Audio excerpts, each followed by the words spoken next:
en salas separadas y con Pakistán como intermediario. Así se celebran las conversaciones al más alto nivel entre Estados Unidos e Irán desde la Revolución Islámica de 1979. Con el lujoso Hotel Serena de Islamabad como punto de encuentro, ambas delegaciones se han reunido primero con el anfitrión para después negociar, pero sin sentarse cara a cara, cada uno en una habitación, comunicando sus peticiones al país mediador, que las va transmitiendo de unos a otros. Si todo evoluciona favorablemente, podrían pasar a un formato trilateral en la misma mesa junto a Pakistán. También forman parte de las negociaciones Qatar y Arabia Saudí de parte de Estados Unidos y China y Rusia del lado de Irán.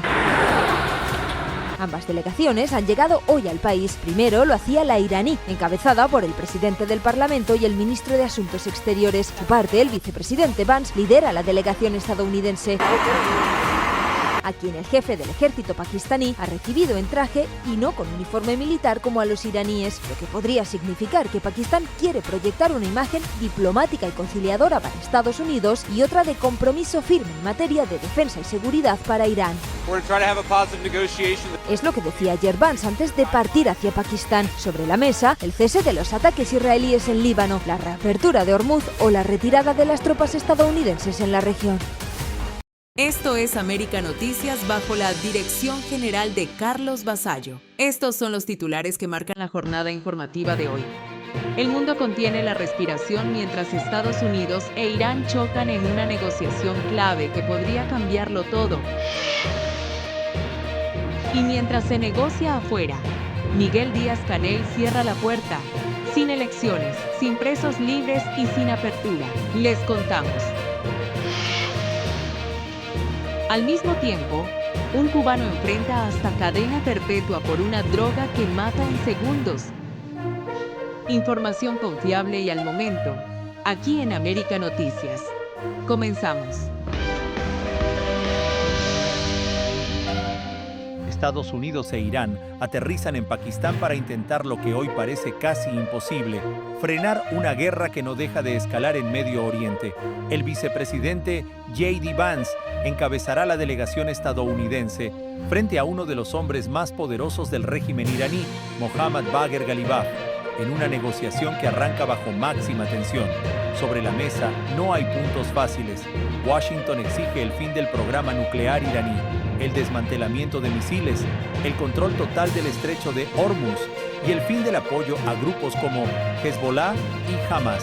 Teherán, por su parte, no cede, y en medio de ese pulso, la guerra sigue hablando más fuerte que la diplomacia.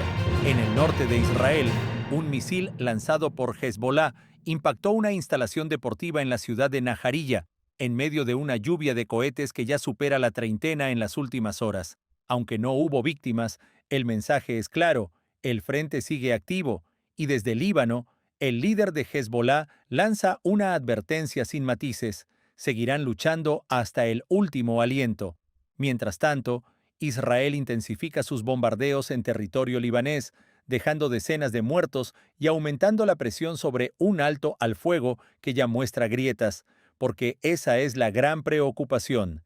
Cada ataque, cada misil, cada respuesta pone en riesgo las negociaciones que comienzan este fin de semana en Islamabad, y en ese tablero hay más actores, aliados clave de Estados Unidos en la región, como Arabia Saudita y Emiratos Árabes Unidos, mantienen bases militares activas, listas para contener cualquier expansión del conflicto. Israel, por su parte, no está dispuesto a detener su ofensiva contra Hezbollah en Líbano ni Hamas en Gaza, marcando otra línea roja que complica cualquier acuerdo. En este escenario, Donald Trump mantiene la presión, con exigencias firmes y advertencias claras, mientras deja abierta la puerta a levantar sanciones si Irán cede. Pero la realidad es otra. Las posiciones están lejos, la tregua es frágil y la guerra sigue marcando el ritmo. El mundo observa porque lo que se decida en Pakistán podría definir si Medio Oriente se acerca a la paz o se encamina a un conflicto aún mayor. Seguiremos informando. Soy Camilo Lavastilla para América Noticias. ¿Estaría usted dispuesto a dimitir con tal de salvar a Cuba? Tú le hubieras hecho esa pregunta a otro presidente. Podrías preguntar a Trump. Pregunta tuya o es una pregunta del Departamento de Estado. La dictadura cubana vuelve a cerrar la puerta y lo hace en el momento más delicado. En una entrevista con la cadena NBC, el gobernante Miguel Díaz-Canel dejó claro que no está dispuesto a ceder ante ninguna de las exigencias de Estados Unidos, ni liberar presos políticos, ni permitir elecciones multipartidistas, ni abrir el país a una prensa libre. Todo esto ocurre mientras ambos gobiernos han confirmado que existen conversaciones en marcha al más alto nivel. Es decir, mientras se habla en privado, públicamente la dictadura endurece su postura y deja claro que no habrá concesiones. La periodista Kristen Welker fue directa en la entrevista y presionó sobre estos puntos. Díaz-Canel evitó comprometerse con cualquier cambio, y cuando se le preguntó si estaría dispuesto a dimitir para salvar a Cuba, respondió de forma tajante, marcando una línea clara: renunciar no es una opción. Lo hacemos por un mandato del pueblo, y en el concepto de los revolucionarios no está rendirnos. Esa postura ya había sido adelantada por el propio régimen. El viceministro de Relaciones Exteriores, Carlos Fernández de Cosío, afirmó días antes que en Cuba no se está hablando de presos políticos en ninguna negociación con Estados Unidos, calificándolo como un asunto interno, una declaración que prácticamente bloquea cualquier avance en uno de los temas más sensibles. La entrevista también marca un hecho histórico. Es la primera vez en décadas que un líder cubano concede una conversación a una cadena televisiva estadounidense. La última vez que ocurrió fue en 1959, cuando Fidel Castro apareció en el mismo programa, Meet the Press. Mientras tanto, la presión desde Washington sigue aumentando. El presidente Donald Trump ha advertido que Cuba es la siguiente, y el secretario de Estado Marco Rubio ha insistido en que al régimen le ha llegado su momento, elevando aún más la tensión. Dentro de la isla la situación sigue siendo crítica. Organizaciones como Prisoners Defenders estiman que hay más de 1.200 presos políticos, muchos vinculados a las protestas del 11 de julio de 2021. Sin embargo, la dictadura continúa negando su existencia y evita cualquier compromiso sobre el tema. Los indultos recientes tampoco han cambiado ese panorama, ya que organizaciones independientes aseguran que no han incluido a presos políticos, lo que refuerza la percepción de que no hay voluntad real de reforma. En este contexto, el mensaje es claro: la dictadura cubana no piensa ceder, ni siquiera en medio de conversaciones con Estados Unidos, presión internacional creciente y una crisis interna que no da tregua. Cuba queda así en un punto de máxima tensión. Diálogo abierto, pero sin avances, presión en aumento, y un régimen que, al menos por ahora, se mantiene firme sin dar un solo paso atrás, informó Camilo Lavastilla para América Noticias. Cubano en red de fentanilo. Enfrenta hasta cadena perpetua en Tampa, y el caso enciende alarmas por el tipo de droga involucrada, fentanilo, una de las más letales en Estados Unidos. Las autoridades identificaron al acusado como Daniel Dayan Hernández, de 34 años, quien figura entre 6 personas imputadas por su presunta participación en una red de distribución de esta potente sustancia. Según los documentos federales, los acusados habrían operado en múltiples ocasiones, distribuyendo grandes cantidades de fentanilo como parte de conspiraciones separadas dentro de la región. La acusación es grave: posesión y distribución de más de 400 gramos de esta droga, una cantidad que, según expertos, puede ser letal para miles de personas. De ser encontrados culpables, todos enfrentan un mínimo obligatorio de 10 años en prisión, pero también podrían recibir cadena perpetua. El caso del cubano no es aislado. Hernández aparece junto a otros 5 acusados vinculados a esta red, en una investigación que involucró a múltiples agencias federales, incluyendo el FBI, la DEA y Seguridad Nacional, en lo que describen como un esfuerzo coordinado para frenar el avance del narcotráfico en Florida. Y el contexto es clave. El fentanilo se ha convertido en la principal causa de muertes por sobredosis en Estados Unidos. Es una droga hasta 50 veces más potente que la heroína, y su distribución ha generado una crisis nacional que las autoridades intentan contener con operativos como este. Según los investigadores, la red operaba dentro del Distrito Medio de Florida, aunque no se han revelado todos los detalles sobre cómo se movía la droga o el alcance total de la operación. En el caso del acusado cubano, también se conoció que tenía antecedentes de arresto en Florida lo que ahora añade presión sobre su situación legal en este nuevo proceso federal. Este caso forma parte de una estrategia más amplia, impulsada desde Washington, para combatir el tráfico transnacional de drogas y desmantelar redes criminales que operan dentro del país. Por ahora, todos los acusados se presumen inocentes hasta que se demuestre lo contrario en un tribunal. Pero las acusaciones son contundentes y las posibles consecuencias severas. Un nuevo caso que vuelve a poner el foco en el fentanilo y en las redes que lo distribuyen dentro de Estados Unidos, informó Enrique López para América Noticias. La dictadura cubana vuelve a mover fichas y lo hace mirando hacia Moscú. En medio de apagones, escasez y presión internacional, La Habana refuerza sus vínculos con Rusia en lo que muchos interpretan como una señal clara: el régimen no está solo y no piensa ceder. Durante una visita a la isla, el vicecanciller ruso Sergei Ryabkov dejó un mensaje contundente tras reunirse con Miguel Díaz-Canel. Las relaciones entre ambos países son especiales y Rusia no va a abandonar a Cuba, sin importar lo que diga Washington. Una declaración que no llega en cualquier momento. La isla atraviesa una de sus peores crisis en décadas, con apagones que en algunas zonas superan las 20 horas diarias, una economía golpeada y una caída acumulada que sigue arrastrando al país.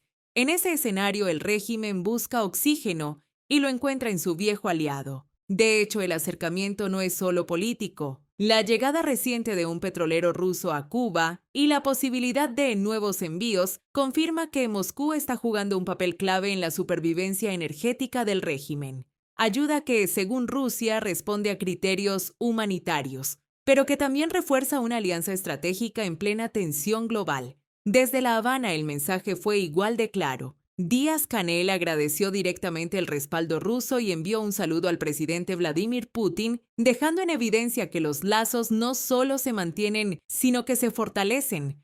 De enorme significación y de mucho simbolismo. Significa que Cuba no está sola, que el presidente Putin, pero sobre todo por la enorme significación que ha tenido un momento como este. Todo esto ocurre mientras Estados Unidos aumenta la presión. Washington considera a Cuba una amenaza para su seguridad nacional, y el secretario de Estado Marco Rubio ha exigido cambios en la cúpula del poder en la isla, pero la respuesta del régimen no ha sido abrirse, sino cerrarse aún más.